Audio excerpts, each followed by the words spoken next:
அனைவருக்கும் வணக்கம். நான் உங்க அஸ்ட்ரோ புவனேஸ்வரி பேசுறேன். நீங்க எல்லாரும் எப்படி இருக்கீங்க? கும்பராசி மற்றும் கும்ப லக்னத்திற்கு ராசியை கடந்த சனீஸ்வர பகவான் 2ஆம் இடத்தை நோக்கி, அதேபோல ராசிக்கு மேல ஒரு பீரங்கி, அதாவது ராகு, கேது அப்படிங்கிற கிரகங்கள் உங்க ராசியை நோக்கி பயணிக்கிறது. இதுக்கு மேல ஒரு கஷ்டம் இருக்கா? இன்னைக்கு கேட்கும்போதே பாருங்க, என்னது ராசி மேல ராகுவும் கேதுவும் வராங்களா? அப்படிங்கிற அளவுக்கு ஒரு மனத்துல வந்து பார்த்தீங்கன்னா, ஒரு குழப்பம், அதே போல வந்து பார்த்தீங்கன்னா, ஒரு தன்னம்பிக்கை ரொம்ப குறைஞ்சு காணப்படுதுங்க. எதுக்கே இதுக்கெல்லாம் ஒரு எண்டு இல்லையா? அப்படிங்கிறது நீங்க பேசுறது எனக்கு கேட்குது. நிச்சயமா நெறைய விஷயங்கள். ஒண்ணுல வந்து நம்ம அவமானப்பட்டிருந்தோ, கஷ்டப்பட்டிருந்தாவோ நமக்கு ஒண்ணும் பெருசா பாதிக்காதுங்க. எடுத்து எந்த இடத்துல எடுத்தாலும் அந்த இடத்துல நமக்கு பிரச்சனைகள். ஆனா வெளிய என்ன பேசுறானுங்க, "உங்களுக்கெல்லாம் என்னங்க ஜாலி" அப்படிங்கிற மாதிரி. ஆனா தனக்குள்ள 1000 கஷ்டம். இன்னைக்கெல்லாம் கும்பத்த பொறுத்தவரையும் மகரமா இருக்கட்டும், கும்பமா இருக்கட்டும், ஒரே மாதிரி பலன்கள் தான் நடந்துட்டு இருக்குங்க. வெளியில மட்டும் சிரிக்கிறீங்க, கஷ்டம் தெரியாத மாதிரி காமிச்சுக்கிறீங்க. சுயநலவோட திரியிறீங்களா அப்படின்னு கேட்டீங்கன்னா, இல்ல. ஆனா வெளிய என்ன பேசுறான், "இவன்லாம் ஒரு சுயநலவாதி, கும்பம். இவன்கிட்ட ரொம்ப உஷாரா இருக்கணும். இவனெல்லாம் வந்து உள்ள ஒரு மாதிரி, வெளிய ஒரு மாதிரி" அப்படின்னு பேசிட்டு இருக்காங்க. இந்த பிரச்சனையிலயும் அடுத்தவன் என்ன நினைக்கிறான் உங்கள, "இவன்லாம் எப்படி துணிமணி போட்டுட்டு போறான் பாரு. இவ்ளோ பிரச்சனையிலயும் வந்து தைரியமா, தன்னம்பிக்கையா இருக்கிறான் பாருன்னு" சுத்தி ஒரு பக்கம் கண்ணு. ஆனா 1000 பேர் மத்தியில உட்கார வச்சாலும் ரொம்பவே வந்து தெளிவா இருக்கக்கூடிய நபர்கள், ஒரு கெடுதலுக்கு எந்நேரத்துக்கும் போமாட்டீங்களா அப்படின்னு கேட்டீங்கன்னா, நிச்சயமா போமாட்டீங்க. என்ன சொல்லிக் குடுக்கட்டும். கடைசியில நீங்க என்ன யோசிக்கிறீங்களோ, நீங்க என்ன முடிவு பண்றீங்களோ, அத தான் செய்வீங்க. நம்ம ஜாதகமே பார்க்குறேங்க. கும்பராசி பொறுத்து இது பண்ணக்கூடாது அப்படின்னா, என்னதான் பண்ணி பார்த்துரலாம் அப்படிங்கிற தைரியத்த ஏற்படுத்தி குடுப்பாரு. ஏன்னு கேட்டீங்கன்னா, சனீஸ்வர பகவான் இங்க மூலத்திரிகோணம் பலம் பெறாரு. அப்ப வேலையில என்ன விஷயம் இருந்தாலும் பண்ணிக்கலாம், பண்ணிக்கலாம், செஞ்சுக்கலாம் அப்படிங்கிற மாதிரி நெறைய பாசிட்டிவான விஷயங்கள் தோண்டிட்டு இருக்கும். அடுத்தவங்களுக்கு எக்ஸாம்பிளான பெர்சன். வேலை செய்றதுலயே இப்படிதான் வேலை செய்யணும், இப்படிதான் இருக்கணும் அப்படின்னு அடுத்தவங்களுக்கு வந்து பார்த்தீங்கன்னா, எக்ஸாம்பிள் பண்ணக்கூடிய பெர்சன். அப்ப அந்த அளவுக்கு இருக்கக்கூடிய நீங்க, இன்னைக்கு எப்பவுமே கஷ்டமா இருக்குங்க. கூட பிறந்தவங்களால தண்டனை அனுபவிக்கிறீங்க. அவங்க வாழ்க்கைய அவங்க வாழ்றாங்க. ஆனா இன்னைக்கு ரொம்பவே கஷ்டமா இருந்தாலுமே, யாருமே எட்டி பிடிக்காத உயரத்தில தான் இன்னைக்கு நீங்க இருக்கீங்க. மனதளவிலயும் சரி, பொருளாதாரம் சம்மந்தப்பட்ட விஷயங்களும் சரி. கூட பிறந்தவங்களோட ஒற்றுமை இல்லாம, கஷ்டத்துக்கு வந்து பார்த்தீங்கன்னா, ஒரு மருந்து, ஒரு ஆறுதல் சொல்றதுக்கு கூட யாருமே இல்லாம கஷ்டத்தில வாழ்ற மாதிரி ஒரு சிச்சுவேஷன் இருக்கா அப்படின்னு கேட்டீங்கன்னா இருக்கு. வாழ வழி தெரியலீங்க எனக்கு அப்படின்னு கூட பல பேர் உங்கள பத்தி சொல்றாங்க. இவனுக்கெல்லாம் வந்து ஒழுங்கா வாழ்க்கைய வாழத் தெரியல. இவன்லாம் இருந்த ரேஞ்சுக்கு அப்படிங்கிற மாதிரி கூட சில பேர் உங்கள பேசுறாங்க. பேசுறது மட்டும் இல்லைங்க. 0 ஆக்கியிருக்காங்க. இந்த 7 சனி காலத்துல 0 ஆக்கியிருக்காங்க. உதாரணத்துக்கு மனைவி சார்ந்து இருந்தீங்கன்னா, அந்த மனைவியால சின்ன பிரச்சனைகள் ஏற்பட்டுச்சு. அந்த மனைவியோடைய வலி, அவங்களுடைய மாமனாரா இருக்கட்டும், மாமியாரா இருக்கட்டும், அல்லது சொந்தக்காரங்களா இருக்கட்டும், எங்க அவங்களுக்கு கொடைச்சல் குடுக்க முடியுமோ, பிரச்சனை குடுக்க முடியுமோ, அந்த அளவுக்கு ஒரு பிரச்சனைய ஒரு பெரிய ஒரு கடப்பாரையவே நெஞ்சில இடிச்சுட்டாங்கன்னு வச்சுக்கோங்களேன். அந்த அளவுக்கு நீங்க மனசு நிம்மதியா இருந்தா தானங்க தூங்க முடியும். அப்ப மன வலியோட ஒரு நாளும் நீங்க தூங்குறீங்களா அப்படின்னு கேட்டீங்கன்னா, இல்ல. என்னமோ மாரி இருக்குதுங்க, ஏனோன்னு இருக்குங்க. அப்படிங்கிற மாதிரி டெய்லியுமே வந்து பார்த்தீங்கன்னா, ராசி பலன கேட்டுட்டு இன்னைக்கு சரியாயிருமா? நாளைக்கு சரியாயிருமா? அப்படிங்கிற கஷ்டத்துல வாழ்ற முக்கியமா சொல்லக்கூடிய ஒரே வழி, கஷ்டத்துல வாழ்ற மாதிரியே இருக்குதுங்க. இதுக்கெல்லாம் ஒரு எண்ட் இருக்கா? பல வருட வாழ்க்கையை சனீஸ்வர பகவான் மாத்துறக்கு வந்திருக்காரா அப்படின்னு கேட்டீங்கன்னா, நிச்சயமா வந்திருக்காரு. கோடான கோடி நன்றி அவருக்கு சொல்லிட்டு, அவருடைய பாதம் வணங்கி இனி கொடுக்கக்கூடிய பலன்கள உங்களுடைய செல்ல பிள்ளைகளான கும்பராசி மற்றும் கும்ப லக்னம், சுறுசுறுப்பான, சோம்பேறித்தனம் இல்லாத கும்பராசிக்கு நல்ல ஒரு பலன்களை எப்படி அள்ளி குடுக்க போறாரு? ராசிக்கு 2ஆம் இடத்துக்கு போக போறாரு. பொருளாதாரத்தை நோக்கி ஓடப் போறாரா? வீழ்ச்சியை நோக்கி கொண்டு போறாரா? ராசிய சந்திரன் சந்திரன் மேல ராகு வர்றது என்ன மாதிரி பலன்கள குடுக்கும்? இதெல்லாம் நல்லதா? இல்ல 7 சனிய விட மோசமா இருக்குமா? வாழ்க்கை தரத்த உயர்த்துவாங்களா? அப்படிங்கிற மாதிரி உங்க மனசுக்குள்ளார 1000 கேள்விகள் இருக்கு. இப்ப எப்படி ஏற்கனவே வந்து பார்த்தீங்கன்னா, நடந்தத சொல்லணும். நிச்சயமா இனி வரக்கூடிய காலங்களும், ஓம் சனீஸ்வர பகவானே போற்றி போற்றி உன்னுடைய செல்ல பிள்ளைகளான கும்பராசிய எதுவுமே பண்ணாதீங்க. வாழ்க்கை தரத்தை மட்டும் உயர்த்துறதுக்கு உண்டான வழிங்க. எனக்கு நல்லா தெரியுங்க அவர பொறுத்தவரையும்.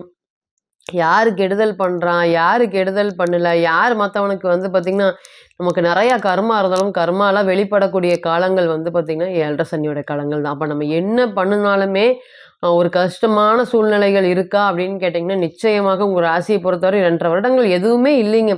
எதுவுமே மாறல. நல்லா வந்து பார்த்தீங்கன்னா, வீடு கட்டுவோம்னு நெனச்சிருப்பீங்க. கட்ட முடியாம ஒரு சூழ்நிலைகள்ல போயிருக்கும்.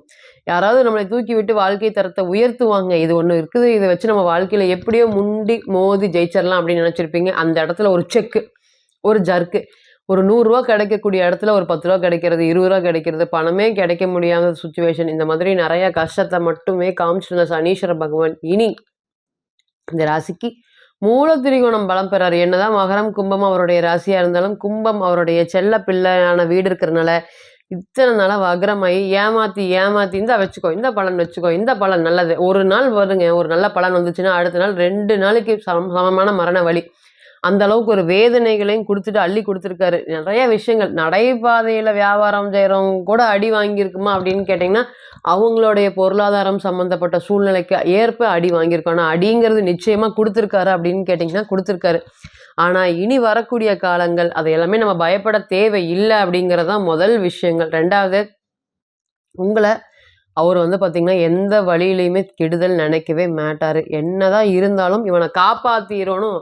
இந்த கும்பத்த காப்பாத்திரணும். லக்னாதிபதி ஸ்ட்ராங்கா இருக்கக்கூடிய நபர்களா தைரியமா எழுதி வச்சுக்கோங்க. நிச்சயமா இவங்கள காப்பாத்தணும்னு முயற்சி பண்ணிட்டாருன்னா, அவர் அல்லும் பகலும் பார்க்காம எப்படியாவது ஒரு சின்ன சந்தர்ப்பத்த கூட குடுத்து வாழ்க்கை தரத்தை உயர்த்தி விட்டுருவாரு. அதனால நம்ம சனீஸ்வர பகவான ரொம்ப கம்மியாக எடை போடக்கூடாது. குடுப்பாரா? குடுக்க மாட்டாருங்கிறத யோசிக்கவே கூடாது. இன்னைக்கு பாருங்க 7:30 சனி ஸ்டார்ட் ஆனதுலேருந்து இன்னைக்கு பார்த்தீங்கன்னா, உங்களுடைய வேலைய ஸ்டார்ட் பண்ணிட்டாரு. இன்னைக்கெல்லாம் பாரு சனீஸ்வர பகவான் வக்ர நிவர்த்தி அடைந்து ராசியிலே இருக்காரு. கிட்டத்தட்ட 20 டிகிரி, 21 டிகிரி எல்லாமே இனி வரக்கூடிய காலங்கள் 2 வருட காலங்கள் 2ஆம் இடத்தை நோக்கி போறாரு. பிரிச்சு மேய போறாரு. அள்ளி குடுப்பாரா? இல்ல அடிச்சு நொறுக்குவாரா? அப்படிங்கிற உங்களுக்குள்ளார ஒரு 1000 கேள்விகள் இருந்தாலும், பொருளாதாரத்த நிச்சயமா குடுக்காம போகவே மாட்டாரு. என்ன பிரச்சனைகள் வந்தாலுமே, இனி இப்படிதான் இருக்கணும். இவன்கிட்ட உஷாரா பிழைச்சுக்கோ. இவன்கிட்ட வாழ்க்கை பாடத்த உனக்கு பார்த்தீங்கன்னா, அள்ளி கத்துக் கொடுத்த தெய்வம். இந்த 5 வருஷமா உங்களுக்கு இந்த வாழ்க்கை பாடத்த தான் குடுத்துருக்காரு. உங்களுடைய வளர்ச்சியெல்லாம் எதுவுமே பண்ணவே இல்ல. இதுதான் வாழ்க்கை. இவன் நல்லா இருப்பான். இவன் ஏமாத்துவான். இவன் உன்னை இப்படி பண்ணுவான். இவன நம்பாத. இவன் என்னைக்கு வேணாலும் காரிய கிறுக்கு. அவன் உன்னை ஏமாத்திட்டு போயிருவான். மின்னுதெல்லாம் பொன்னல்ல அப்படிங்கிற நெறைய பாடத்தை ஏற்படுத்தி குடுத்துருக்காரு. சொந்த பந்தங்கள்லாம் இப்படிதான் இருக்கும். அப்படிங்கிற மாதிரி ஆணி வேரையே அசைச்சு பார்த்திருப்பாரு. அப்ப இந்த 2ஆம் இடத்த போறதுனால, இதெல்லாமே நீங்க பார்த்து பழகிட்டீங்க. இனி வரக்கூடிய காலங்கள் 2ஆம் இடத்தை நோக்கி போறதுனால, உங்களுடைய ஃபர்ஸ்ட்டு திருமணம் சம்மந்தப்பட்ட விஷயங்கள காப்பாத்த முடியலைங்க என்னால. மனவலி, வேதனையோடையே வாழ்ற மாதிரி இருக்கு. இனி வரக்கூடிய காலங்கள் திருமணம் சம்மந்தப்பட்ட விஷயத்துல பார்த்தீங்கன்னா, இடம், வீடு எப்படி பிரச்சனையோ, அதே போல திருமணமும் எனக்கு உறவும் பிரச்சனை ஆயிடுச்சு. கை குடுக்கவே மாட்டேங்குது. ஏமாற்றமாகவே இருக்குது. வாழ்க்கையில செட்டில் ஆயிடுறாங்க மத்தவங்கலாம். 35, 40 வயசுலயே குழந்தை குட்டியோட செட்டில் ஆயிடுறாங்க. இன்னுமே இந்த திருமணத்த காப்பாத்துறதுக்காகவே நீங்க போராடிட்டு இருக்கீங்க. கும்பமெல்லாம் பார்த்தீங்கன்னா, ஒரு பக்கம் மன அழுத்தம், ஒரு பக்கம் ஸ்ட்ரெஸ்ஸு, ஒரு பக்கம் திருமண ப்ராப்ளமு, 7ஆம் அதிபதி இத்தனை நாளா பார்த்தீங்கன்னா, நல்லா இருக்காரான்னு கேட்டிங்கன்னா, 9ல நீசமா இருக்காரு. அப்ப என்ன பேசினாலும் மனதளவுல, உடல் அளவுல பெரிய அளவுக்கு ஒரு மாற்றத்தை ஏற்படுத்தி குடுக்க முடியலைங்க. ஒரு டெய்லி ப்ரோக்ரஸ் இருக்க குறைஞ்சுட்டே தான் போகுது. வளர்ச்சி நோக்கி மாட்டேங்குது. நான் யாரையுமே ஏமாத்தல, கெடுதல் நினைக்கல. ஏன் சனீஸ்வர பகவான் எங்களெல்லாம் இப்படி பண்றாரு? அப்படிங்கிற வருத்தங்கள் நிச்சயமா உங்களுக்கு இருக்கு. இனி வரக்கூடிய காலங்கள்ல இதுல இருந்தெல்லாம் விட்டுட்டு, திருமணம் சம்மந்தப்பட்ட விஷயத்த ஃபர்ஸ்ட்டு திருமணத்த தான் கொண்டு போவார். ராசியாதிபதி 2க்கு. யார் யாருக்கெல்லாம் திருமணம் நடக்கல எடுங்க அப்படின்னு சொல்லி, நம்ம என்ன வரன் நீங்க பார்த்துட்டு இருக்கீங்களோ, இத்தன நாளா பார்த்தீங்கன்னா, 7ல சனி திக்பலமா இருக்குன்னு சொல்லவங்க எல்லாருமே இன்னைக்கு 2ஆம் இடம் குடும்பஸ்தானத்துல சனி இருக்காரு. அதனால திருமணம் லேட்டுன்னு போதுங்க லேட்டு அப்படிங்கிற அளவுக்கு இருக்கக்கூடிய நபர்கள் அனைவருக்குமே இந்த காலத்துல சனீஸ்வர பகவான் ஏற்படுத்தி கொடுக்கக்கூடிய திருமணம் பல ஆண்டு, பல பந்தங்களை தாண்டி திருமண உறவு நீட்டிக்குமா அப்படின்னு கேட்டீங்கன்னா, கண்டிப்பாக நீட்டிக்கும். எப்பவுமே சனீஸ்வர பகவான் ஒரு பலன் குடுத்தாருன்னா, அது காலத்துக்கும் சக்கையா பார்த்தீங்கன்னா, நமக்கு கிடைக்கிற மாதிரி இருக்கும். அதே ஒரு பொருளாதாரத்தை ஏற்படுத்தி குடுத்தாருன்னா, அந்த பொருளாதாரம் நம்ம பல வருடங்கள் நம்ம கையிலேயே இருக்கும். இதே மாத கிரகங்கள் குடுத்தாங்கன்னா, இன்னைக்கு ஒரு மாசம் இப்படி இருக்கும், அடுத்த மாசம் வேற மாரி இருக்கும். அது இருக்குமா இருக்காதான்னு தெரியல. ஆனா சனி பகவானும் சரி, குரு பகவானும் சரி, ஒரு பலன, ஒரு தொழில, ஒரு வாழ்க்கைய ஏற்படுத்தி குடுத்தாருன்னா, அந்த வாழ்க்கையை நம்ம ஆண்டு அதில அனுபவிச்சு, அதில அடுத்த ஸ்டேஜுக்கு போறதுக்கு உண்டான வாழ்க்கையை நிச்சயமாக ஏற்படுத்தி குடுப்பாரு. அதனால தான் கஷ்டத்தை மட்டுமே அனுபவிச்சிருந்த உங்களுக்கு இனி வரக்கூடிய காலங்கள் திருமணம் சம்பந்தப்பட்ட விஷயத்துல இருக்கட்டும், அடுத்து 2வது வீண் செலவுகள், விரய செலவுகள், தண்ட செலவுகள், பணப்பிரச்சனைகள் இதெல்லாமே படிப்படியாக குறையக்கூடிய ஒரு காலமா இருக்கும். வாழ்க்கையில் நிச்சயமா செட்டில் ஆகுறதுக்கு உண்டான பாதையை ஏற்படுத்தி குடுப்பாரு. 7:30 சனி நெனச்சு இன்னுமே பயப்படக்கூடாது. எனக்கு எதுவுமே இல்ல, நான் யாரையும் ஏமாத்தல அப்படிங்கிறத புலம்புறத ஃபர்ஸ்ட்டு விட்டுருங்க. இது எல்லாமே கடந்து முடிஞ்சிருச்சு. இனி வரக்கூடிய காலங்கள் சேமிப்பு சொத்தாக மாறும். அடிபட்டு, அவமானப்பட்டு எனக்குன்னு ஒரு நாள் வருமா அப்படின்னு கலங்காத நாள் இல்ல. இன்னைக்கு அந்த நாள் வந்துருச்சா அப்படின்னு கேட்டீங்கன்னா, நிச்சயமாக வந்துருச்சு. ரொம்ப யோசிச்சு, ரொம்ப ஓவர் திங்கிங் அளவுக்குலாம் கடந்த காலங்கள்ல போயிருக்கீங்களா அப்படின்னு கேட்டீங்கன்னா, கண்டிப்பாக போயிருக்கீங்க. ரொம்ப ஓவர் திங்க்னு என்ன பேரன் பேத்தி காலத்து அளவுக்கு வந்து பார்த்தீங்கன்னா, யோசிச்சுட்டீங்க. அந்த அளவுக்கு பணத்த சேமிக்காம போயிட்டோமே! நம்ம பிடிச்ச மாரி நமக்கு பிடிச்ச மாதிரி இல்ல, மத்தவங்களுக்கு பிடிச்ச மாரி இல்லாம அப்படின்னு சொல்லக்கூடிய நபர்கள் என்ன அனைவருக்குமே இந்த கோச்சாரம் அவர் கையை பிடித்து தூக்கி குடுக்கக்கூடிய ஒரு காலங்கள், உங்களுடைய வாழ்க்கை தரத்தை உயர்த்தக்கூடிய ஒரு காலமாக நிச்சயமா இருக்கும் அப்படிங்கிறதுல எந்த ஒரு மாற்றமும் இல்லைங்க. இப்ப நீங்க கேட்டுட்டு இருந்த அனைத்துமே கோச்சார பலன்கள் தான். 40லிருந்து 60% மட்டுமே பொருந்தும். இன்னைக்கு ஒரு கிரகம் ஒரு நட்சத்திரத்தில பயணிக்கும். நாளைக்கு ஒரு கிரகம் ஒரு நட்சத்திரத்தில பயணிக்கும். இப்ப பிறந்த கால ஜாதகம் அப்படிங்கிறது 100%. அப்ப கோச்சாரம் அப்படிங்கிறது 40லிருந்து 60% மட்டுமே பொருந்தும். தனிப்பட்ட ஜாதகத்தை நீங்க எடுத்து தசாபுத்தி நடப்பு அந்தரம் கணிக்கும்போது, கிரகம் பெற்ற பலம், பலவீனம் அடிப்படையில பலன்கள் கூடவோ, குறையவோ செய்யும் அப்படிங்கிறதுல ஒருபோதும் மாற்றம் இல்லைங்க. தனிப்பட்ட ஜாதகத்தை நீங்க ஆலோசனை பண்ண விருப்பப்பட்டா, கீழ இருக்கக்கூடிய இந்த நம்பருக்கு கான்டாக்ட் பண்ணுங்க. நான் வணங்கக்கூடிய நரசிம்மர் உங்க எல்லோருக்குமே நல்ல வளமான வாழ்க்கையை ஏற்படுத்தி தர நான் நிச்சயமா பிரார்த்தனை பண்ணிக்கிறேன். மீண்டும் ஒரு பதிவில் உங்களெல்லாம் சந்திக்கும் வரை உங்களிடமிருந்து விடை பெறுவது உங்கள் அஸ்ட்ரோ புவனேஸ்வரி. நன்றி, வணக்கம்.